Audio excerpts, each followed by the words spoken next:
কাজ করেছি।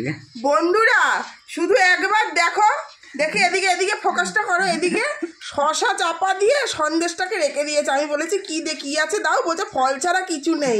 আর সন্দেশ তাড়াতাড়ি করে শশা টশা দিয়ে চাপা দিয়েছে যাতে আমি না দেখতে পাই। আর যেই চামচ কেড়েছি ফল সরিয়ে দেখছি সন্দেশ। কি বলবে তাহলে বলে, এইসব মানুষকে কি ভালো জিনিস এনে খেতে দিতে ইচ্ছা করে? দ্বিতীয় দিন থেকে আর যদি বলে আমাকে রান্না করে দাও, আমি নেই এইসব বিষয়ের মধ্যে। আর সন্দেশ চাপা দিয়ে রাখছি, এত বড় চোর লোক। এই যে এই যে এই লোকটা, এই যে ভালো করে ফোকাস করে মুখটা দেখে রাখো। প্রসাদ দিয়েছে, আমি এক বাইতে খেয়েছি আর এক বাইতে অন্ধকারে ঢেলে নিয়ে এলাম। তা সন্দেশটা ভিতরে রয়েছে খেয়াল করেছি না বন্ধুরা, শশা দিয়ে চাপা দিয়ে রেখেছিল, এমনি না। না গো, মিথ্যা কথা বলছে। মিথ্যা কথা বলছি? দেখো আমার ঘরে কে এসছে, এও সাক্ষী আছে।